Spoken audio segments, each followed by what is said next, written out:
Hello. So, hello there. This is not Iowa Speedway. Not yet. We are going to be making Iowa Speedway today for my my own version of my NASCAR race. Today I'm going to be showing you how I made the Iowa Speedway. Let's get started. Starting off simply, we're going to go over what we need to make this track. So I'm going to be making this track banked, as you can see by this styrofoam here. But, as you can see, the base is a trifold board. I do not recommend using a trifold board for this, for a base. For just a regular flat track with no banking, yeah, go right ahead. Perfectly fine. However, I would recommend that you glue these seams. I used this stuff right here. You can get this big old 16-ounce thing of tacky glue at Walmart for just $5. Good luck. But that is what I use. I also got this trifold board at Walmart. And another thing that I got at Walmart were these paint markers, as well as this foam board. This will be used for the walls. I even got this X-Acto knife, as well as this sandpaper that will be used to shave down and flatten the banking with the styrofoam and this stuff, which is sheetrock. You are going to need sheetrock. Not only will you need sheetrock, but you will also need this thing. This is, I forgot exactly what it's called, but I'm just going to call it a scraper. You're going to need this to scoop in all of that sweet sheetrock mud and then slap that stuff on whenever we're done carving that stuff out. Moving on to the stuff that I got at Hobby Lobby. This grass mat. I'm going to stray away from using green paint as the grass, and I'm going to start using this grass mat. I also got these trees from Hobby Lobby as well. The price tags are on these, so this was $11. This was $8. And then as for this is also from Hobby Lobby. Big old yardstick, 3 feet long, pretty good. And of course, the paint. Going to need all of this paint to do all sorts of painting things. But we will get into those details later. For now, what we need to do is to take this pencil, this ruler, and these cars, and use this reference. Alright, so starting off with the sketch here for the Iowa Speedway. As you can see, I'm making the track 4 cars wide. They aren't exactly door to door, even though it would have been smarter to push all 4 cars door to door to make it just a little bit more narrow. But as you can see, I'm getting the whole outline of the track, you know, and then of course drawing the apron and the grass, which was not necessarily needed. I have now finished the sketch of the Iowa Speedway. I only really did the outline of the actual track. This part for the grass I didn't really need to do because it's just going to get covered up anyways. But now what it is time for is I'm going to get the styrofoam. It is under the table right now. You can see it right there. We get the styrofoam out and we cut it up into the pieces that we need. So these are the parts of the track that are going to be banked. The turns, of course, and the front stretch. The back stretch, even though it is banked in real life, I'm going to keep it flat. I'm going to go ahead and start getting the pieces fit for the styrofoam, and then I'm going to glue them down with the tacky glue.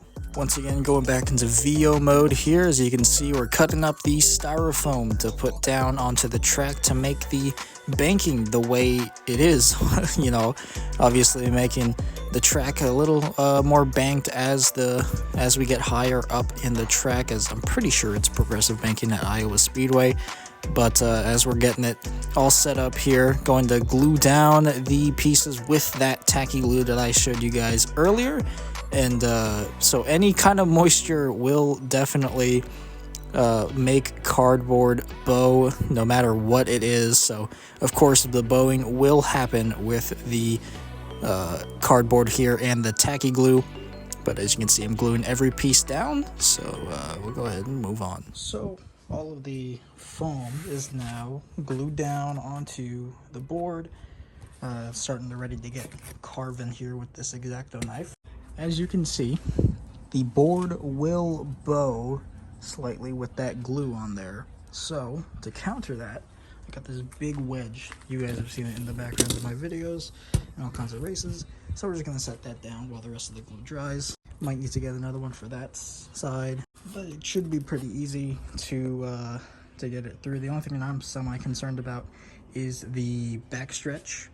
I'm not entirely sure if that will stay flat when I lay down, because I'm going to be, every bit of cardboard that is exposed, I'm going to be covering that with the Sheetrock Mud as well. That way the cardboard does not bow as much with the paint. Cutting up the styrofoam here, we had to get rid of all of the excess that we did not need. You know, only need the styrofoam that is covering the track surface and all that. And of course, we're moving all the way up to the apron whenever the banking begins. Gonna cut all of that off. Then we're gonna start carving here, starting off in turn number 3. Gonna be carving all the way from the bottom of the styrofoam, making our way up to make that incline as well as that angle which the banking has. Now we're going to be starting to make our way towards turn number 4 now. And this is definitely a process that is going to take a bit. I do recommend having some sort of movie or music on in the background while you're doing this, because the sounds of the styrofoam is quite annoying.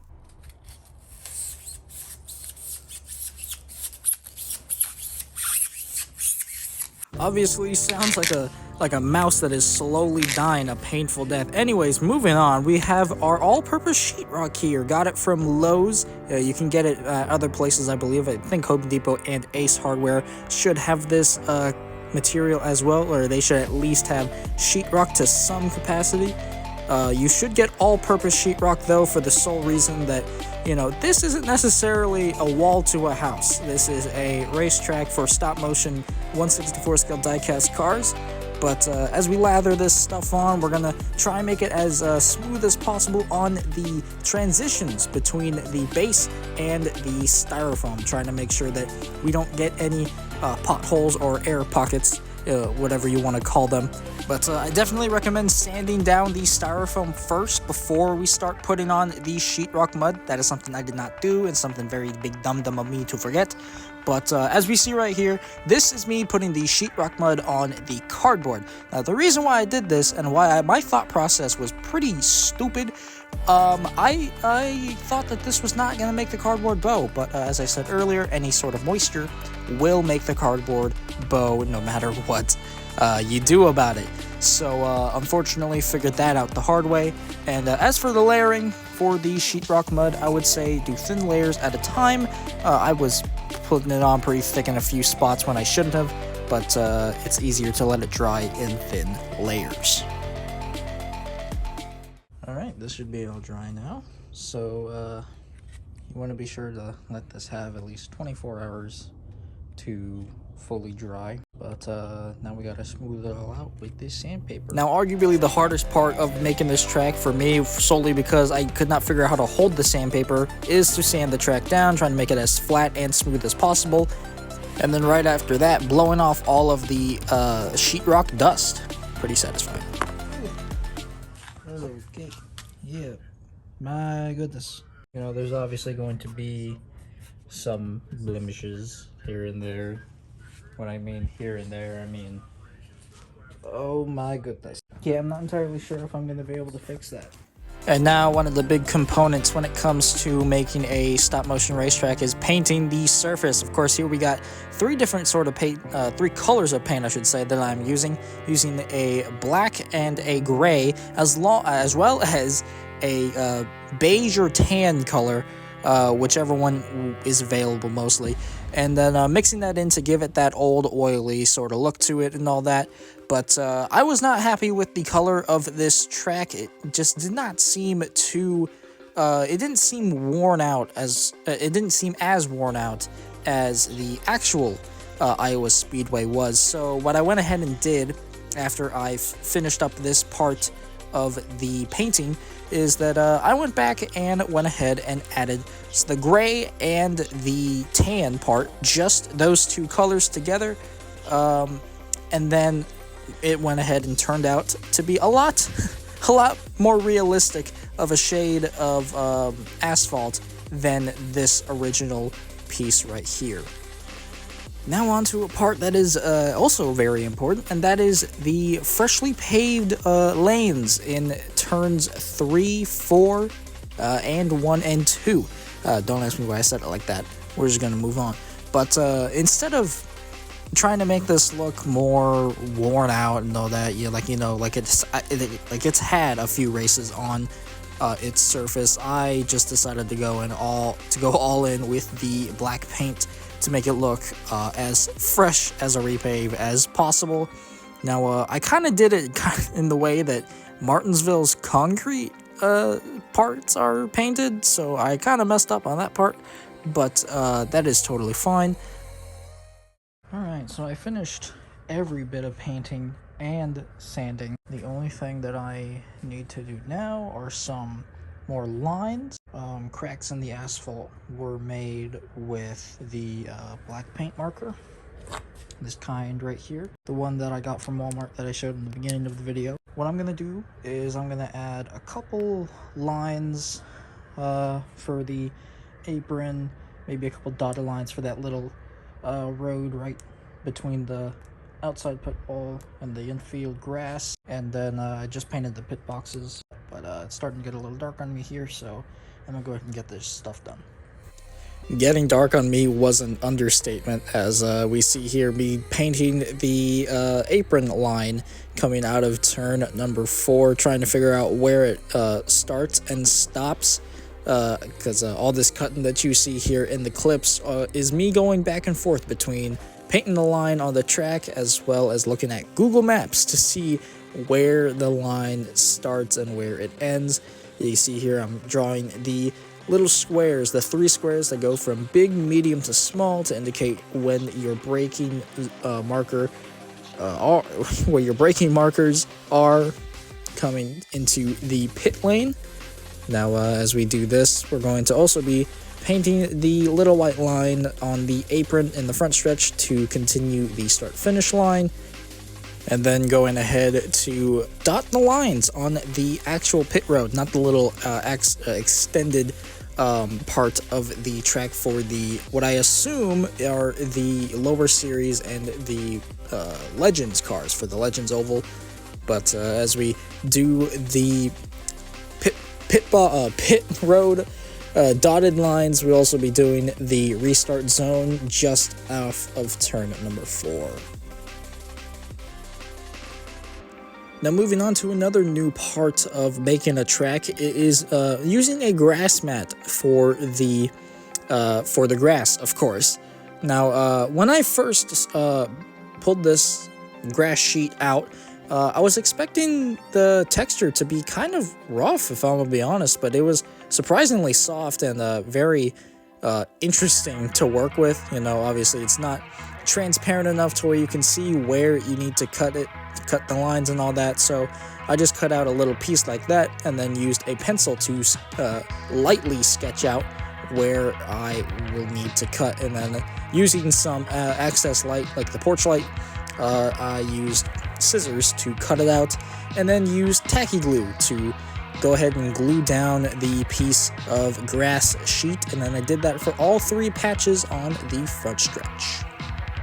And now onto something that I have not done in quite a while, for the main reason that I am a broke boy and do not have a printer of my own. So I went ahead and went to Office Max, or Office Depot as many will call it. California always needs to have different names for different companies. Either way, I went over there and I got myself printed some things, as well as you can see some templates for Riley Herbst, Ryan Priest, and a few others as well. Now, of course, the front stretch little graphic thingamadoob is a little too small. I even made 2 things. One was smaller, the other one was bigger, and this is the biggest one. So I just went ahead and took some black paint and my paintbrush and just went ahead and extended it on the track. And then right after that, the paint dried, I went ahead and used the white paint marker to extend the little start-finish line, and then of course the title sponsor logo thingy badoob on the center piece of the grass. And then for the choose rule, I went ahead and used the paint markers that I got from Walmart as well, went ahead and used the orange to make the choose cone, and then used the black paint marker from earlier to outline the orange. And now I took the track inside the house because it was, one, getting really cold, as well as pretty dark, so I went ahead and took it inside to do the walls later that night. As you can see, using quite a lot to weigh down these walls here. I do not recommend using the 124s unless you are 100% sure that the paint is all dry, but I feel like that's a pretty obvious notion to go off of. But basically almost done here as we're finishing the outside wall, going to be doing the inside wall off camera. Moving on to the next day, we had some billboards made as well. I used poster board for the billboard base, obviously printed them off at Office Depot, and then put toothpicks in to set them in the styrofoam. And then we got more trees that we put into the styrofoam as well. And that about wraps up the track, other than a few logos on the walls. But let's get to some cinematics.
Well, that about wraps up this video here today, guys. So hopefully you guys did enjoy this race, and if you guys want to know when this race does come out, it will be a while, as this will be released on the same day or weekend, whichever one it may be, as the IRL Iowa Cup Series race. So we'll see what happens there, as this is my first ever NASCAR race. I would have done 2 others before this, but other plans got in the way. But hopefully you guys did enjoy this, and then I'll see you guys in the next one.